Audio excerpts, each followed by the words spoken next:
Oh, hello there. Is that the Old Mill High School Jazz Band class? Oh, I believe it is. Welcome, welcome. I was just casting out and trying to catch some breakfast for the morning. I hope that you're all doing well out there, adapting to our new post-Rona society. I've been coping by fishing for bananas. You can see I'm staying very sane over here. But onward to more important things, the study of jazz. For our class this week, the topic is going to be all about scales. Ooh, scales. Wonderful scales. They have the power to make sounds that are... Ooh, I don't know what I just did there. There we go.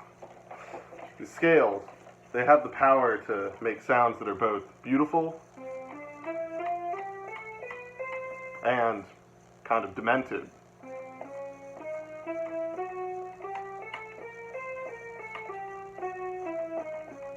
Diminished scale right there. So all about scales.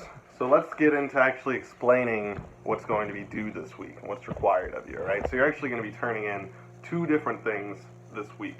You have 3, count them, 3 assignment options of which you are going to choose one, alright? The 3 options are as follows. Identify the quality of a diatonic scale based on the collection of pitches. That's going to be done online on a website called musictheory.net. I'm going to show that at the end of the video. Option 2, construct a blues scale in selected keys. Explain more on that later. Option 3, starting on the same pitch, perform a major scale, minor scale, major pentatonic scale, minor pentatonic scale, and blues scale. So you're going to record a video of you performing those scales. So you pick one of those 3 options to do as your assignment. You also have to turn in the assessment. So there's no choice on the assessment. There's just the assessment, all right? And the assessment is to create a scale journal to compile all of the scales that you've learned, all right? So for the scale journal, you're obviously going to be writing out and labeling scales. You can either do that online in notational software. I'd recommend MuseScore or NoteFlight. Those are 2 free ones that I use that are pretty easy to understand. Or writing it out by hand. That's probably what I would do. You could write it out by hand, take a picture of it, take a picture of your work, and upload it. If you don't already have access to staff paper, manuscript paper with the staff on it at your home, but you have access to a printer at your home, problem solved. You just Google staff paper, manuscript paper, and go through the images until you find something that looks suitable for your needs, and you print it off and you go from there. Alright? So the assessment is to create a scale journal to compile all of the scales that you've learned. I've also included in the assignment page for the week another link to musictheory.net to the lessons tab. They have a bunch of different lessons about scales and key signatures and stuff that I think are super helpful. So if you find yourself just at a complete loss for working on the stuff for this week, go there first. There's going to be a lot of helpful information in there. Now, some of you might be very worried about this. Some of you might feel really comfortable. But regardless, I'm going to be offering a meeting tomorrow when the clock strikes 1. We will be meeting in my living room over there. And I will answer your guys' questions. I'll have some stuff prepared for you guys. And we'll talk all about scales and modes and try to advance our knowledge of that. And if you guys are having any problems working on the assignments from a theoretical standpoint or from a logistical standpoint, we can talk through that and figure some of that out, alright?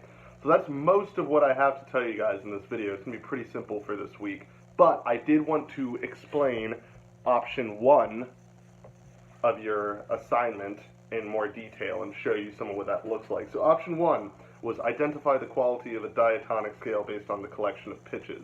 I said we were going to do that through a website called musictheory.net. The link is in your assignment page, but I just wanted to show you what it looks like real quick. So I'm going to flip my camera around here. So here we got musictheory.net. I'm in the exercises tab right now. I'm going to go down to scale identification. And this is where we're going to be working, alright? So you can see it gives you on the staff a series of pitches, spelling out a scale, and I have to pick from these options. It has major and the 3 minor scales.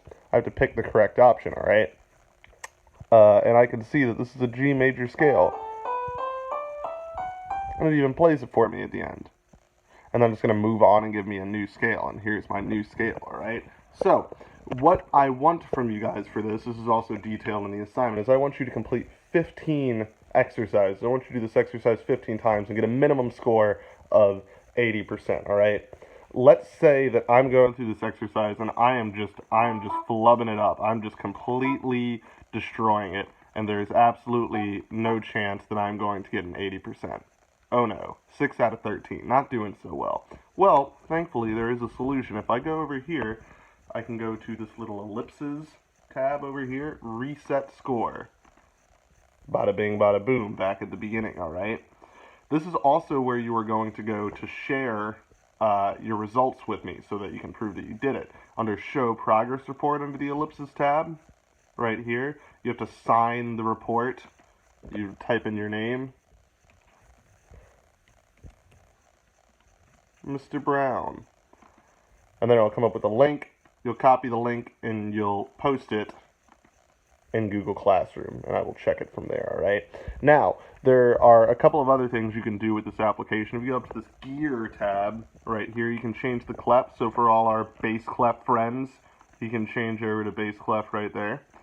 The thing that I really like about this is you can customize the different scales you can use. If you're like major and minor scales, that's kid stuff. Well, looky right here, you can add in all your diatonic modes, up the ante, gives yourself some real challenge, alright? So, that is essentially how that is going to work. And this is the same website where the lessons that I was talking about earlier are located in. You click on the Lessons tab right here, and you go down. It has all of this stuff on scales and key signatures. It's very helpful. So that's all I have for you guys in this video for this week. If you have any other questions, feel free to reach out to me. You can post a message to me in the assignment on Google Classroom. You can send me a direct message with any questions you might have.